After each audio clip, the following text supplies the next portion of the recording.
అందరికీ నమస్కారం. నేను మీ దివ్యాల్లూరి. మనం చిన్నప్పటి నుంచి ఒక ఆట బాగా ఆడుకుని ఉంటాం. అందరూ ఆడుకుని ఉంటారు ఈ ఆటని. అదేంటో చెప్పిన కోడి ముందా గుడ్డు ముందా అని, అలాగే చెట్టు ముందా విత్తు ముందా అని.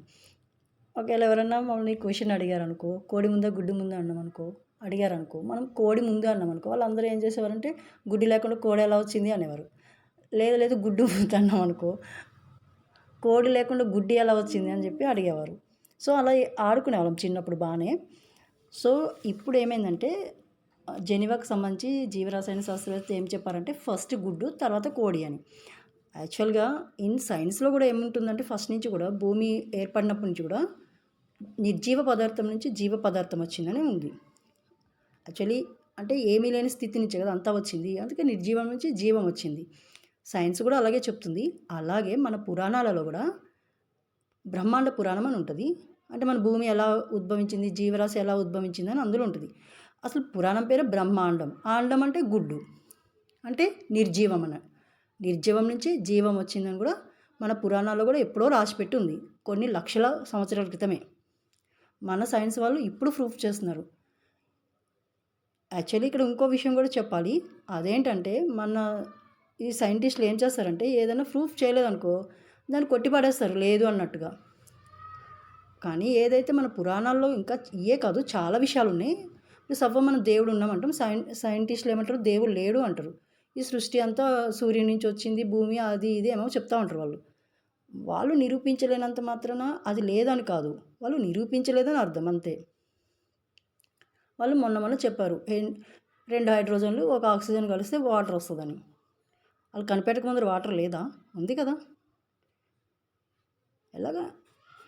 సో ఇదే కాదు చాలా విషయాలు, ఆత్మ లేదు, దేవుడు లేడు.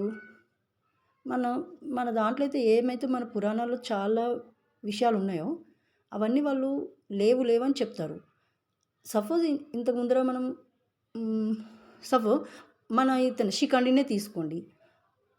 యాక్చువల్లీ అతను ఒక అబ్బాయి, కానీ శాపవశాత్తు శిఖండిలాగయ్యాడు. సో ఇప్పుడు మన అబ్బాయిలు అమ్మాయిలు ఇలాగా చేంజ్ చేసుకుంటున్న అది మీన్స్ లింగ మార్పిడి జరుగుతుంది కదా, అదంతా ఇప్పుడు పాసిబిలిటీ అయింది కదా. అలాగే అప్పుడు మన దాంట్లో కౌరవులు మట్టి కుండ నుంచి పుట్టారని ఉంది. అందరూ అప్పుడు ట్రాష్ అని కొట్టి పడేశారు. అసలు మీ దాంట్లో ఏముంటాయేమో, మీ హిందూ మతం అంతా ఏంటో అన్నట్టు మాట్లాడేవారు, అంత ట్రాష్ అన్నట్టు.